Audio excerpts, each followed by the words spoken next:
Hello guys, welcome to my channel. So I'm a first year medical student from a government medical college in Chhattisgarh. So इस video में हम बात करेंगे कि हमें अभी मॉक टेस्ट कैसे देना है नीट 2025 के लिए. तो सबसे पहले तो आप एक बेसिक पैटर्न जो रहता है, आपने साल भर टेस्ट तो दिए होंगे, तो जो एक बेसिक पैटर्न आप फॉलो करते हैं कि पहले आप क्वेश्चन सॉल्व करेंगे. आपका जो सबसे स्ट्रॉन्ग सेक्शन है, लाइक मैक्सिमम लोगों का बायोलॉजी होता है, तो आप बायोलॉजी से स्टार्ट करेंगे. देन उसके बाद फिज़िक्स और केमिस्ट्री में जाएंगे. फिर उसके बाद आपने टाइम डिस्ट्रीब्यूट कर रखे होंगे. देन उसके बाद ये भी पता होगा कि पेपर को हमेशा 3 लेवल में सॉल्व करना होता है, फर्स्ट, सेकेंड और थर्ड. फर्स्ट जिसमें आपको सारे क्वेश्चन आते हैं, आप डायरेक्ट उनको पहले अटैम्प्ट करते जाइए. और जो जो आपको थोड़ा डाउट लग रहा है या जो आपसे नहीं बन रहा है, उस पर आप स्टार मार्क करते जाइए जो एक बार में नहीं बन रहा है. सेकेंड वो होता है जिन पे हम एक बार आते हैं, जिन पे थोड़ा दिमाग लगाना पड़ता है, या फिज़िक्स में जैसा कैलकुलेशन थोड़ा कैलकुलेटिव ज़्यादा होता है, या फिर बायोलॉजी में थोड़ा रिकॉल हमें ज़्यादा करना पड़ता है. सेकेंड राउंड में आप उन क्वेश्चंस पे आएंगे. और थर्ड राउंड में एकदम ही टफ, जो आपसे नहीं बन रहे हैं उनको आप याद करने की कोशिश कीजिए, थोड़ा बहुत ट्राई कीजिए. मैक्सिमम टाइम पे ये वाले क्वेश्चन नहीं ही बन पाते, फिर भी ट्राई करने से कभी कभी एक तो बन जाते हैं. तो आप पेपर हमेशा 3 लेवल में सॉल्व करेंगे. अच्छा, एक बात याद रखिएगा, जब भी आप पेपर सॉल्व करते हैं ना, तो जब आप तुक्का मार रहे होते हैं, आपको उस टाइम पे बहुत क्लियरली पता होता है कि आप किस क्वेश्चन में तुक्का मार रहे हैं. क्योंकि जब आप वापस आते हैं ना, तो वापस आप देख नहीं पाते. मतलब अगर आपका तुक्का सही हो गया ना पेपर में, तो आप उस क्वेश्चन के ऊपर वापस जाएंगे ही नहीं. इसलिए बेटर ये है कि जिस टाइम आप तुक्का मार रहे हैं ना, उसी टाइम पे उस क्वेश्चन के ऊपर कुछ भी मार्क बना ले, स्टार बना ले या ट्रायंगल बना ले, जिससे अगर वो सही भी हो तो भी आप घर वापस आके उसको एक बार रिकॉल कर सकें, एक बार पढ़ सकें, ताकि वो टॉपिक आपका वीक ना रह जाए. अब मेन पॉइंट पे आते हैं कि टेस्ट देना कैसे कैसे. तो सबसे पहले आपके 2 टाइप के टेस्ट हैं, part syllabus test, full syllabus test. तो ये दोनों मिला के आप हफ्ते में टोटल 3 टेस्ट दीजिए. सबसे पहले तो आप 2 टेस्ट से शुरुआत कीजिए. हफ्ते में 2 टेस्ट दीजिए, वो भी सिर्फ और सिर्फ part syllabus test. Part syllabus test जब आपके सारे चैप्टर्स के एक बार कंप्लीट हो जाएंगे, उसके बाद ही आप 2+1 रूल पे जाइए, यानी कि 2 पार्ट सिलेबस टेस्ट और एक फुल सिलेबस टेस्ट. फिर टाइम के साथ PST आप 1 करेंगे और FST 2 करेंगे. फिर इसे 0 और इसे 3 पे आप ले जाएंगे विद इन टाइम. तो अभी के टाइम पे हम ये मान के चलते हैं कि आपने अभी तक सारे पार्ट सिलेबस टेस्ट सारे चैप्टर्स के कंप्लीट नहीं किए हैं, तो आप पहले पार्ट सिलेबस टेस्ट दीजिए. जनरली ये हर कोचिंग के 4 to 6 पार्ट सिलेबस टेस्ट होते हैं. तो आप हर हफ्ते 2 टेस्ट दीजिए, यानी कि हर 3 दिन में एक बार आप टेस्ट दीजिए. अगर आपके कोचिंग में वीकली टेस्ट होता है, तो आप पेपर वगैरह इधर उधर से ढूंढिए, बहुत पेपर मिल जाते हैं, और ख़ुद से भी टेस्ट देने की प्रैक्टिस कीजिए. फिर जैसे एक बार आपके सारे चैप्टर के पार्ट सिलेबस टेस्ट कंप्लीट हो जाएंगे ना, फिर आप फुल सिलेबस टेस्ट देना स्टार्ट कर दीजिएगा.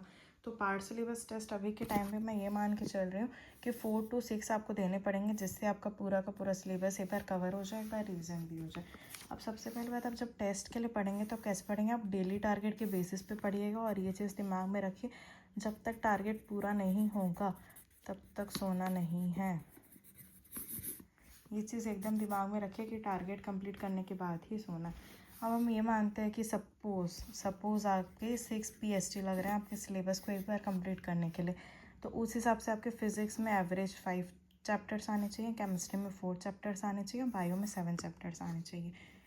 तो सपोज़ अगर आपका कोई टेस्ट है 17 मार्च को, आज 13 मार्च है, सपोज़ आपका टेस्ट 17 मार्च को है, 3 दिन के बाद, तो अभी आपके पास 3 दिन है, 14, 15 और 16. तो सबसे पहले आप फिज़िक्स में देखिए. फिज़िक्स में जनरली ऐसा होता है कि जैसा 5 चैप्टर अगर आपका आ रहा है ना, 5 में से 2 या 3 चैप्टर हमेशा लेंदी ही होता है और 1-2 चैप्टर उसके शॉर्ट होते हैं. तो लेंदी चैप्टर आप पहले तीनों एक डिवाइड कर लीजिए. अभी जो 16 का डे है ना, 16 थोड़ा सा हेक्टिक होगा, क्योंकि इस दिन पे आप जो पहले के चैप्टर्स के जो आपके वीक टॉपिक रह गए ना, आपका मन करेगा कि उन पर भी एक बार नज़र मार ही लेता हूँ.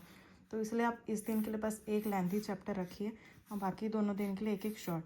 और इस दिन ये 14 और 15 को आपके अपनी नींद थोड़ी सेक्रीफाइस कर सकते हैं अगर आपका टारगेट पूरा ना हो, बट 16 को नहीं कर सकते, क्योंकि 17 को नींद पूरी नहीं होगी तो टेस्ट अच्छा नहीं जाएगा.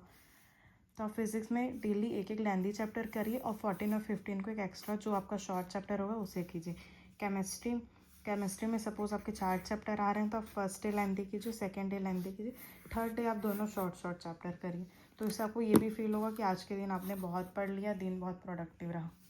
बायो में आप कोशिश कीजिए कि रोज़ 3-3 चैप्टर करिए, यानी कि सपोज़ अगर आपका बायो में 7 चैप्टर आ भी रहा है, अगर उसमें से ज़्यादा लेंथी चैप्टर है तो आप 7 को इनके बेसिस पे डिवाइड कीजिए, क्योंकि बायो में कई बार ऐसा होता है खाली शॉर्ट चैप्टर्स भी आ जाते हैं, कभी ऐसा होता है कि लॉन्ग भी आ जाते हैं सिर्फ, और कभी कंबाइन आता है। तो इसे आप अपने हिसाब से ऐसे लेंथी और शॉर्ट के बेसिस पे डिवाइड कर लीजिएगा, क्योंकि ऐसे पढ़ने में आसानी होती है।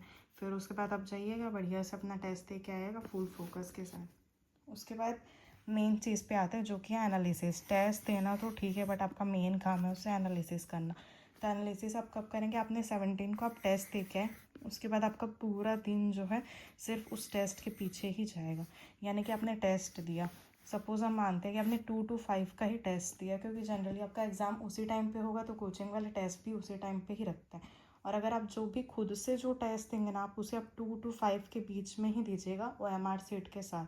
कभी दूसरे टाइम पे मत दीजिएगा, क्योंकि वो उतना वैल्यू नहीं रखेगा। 2 to 5 ही दीजिएगा एग्ज़ाम।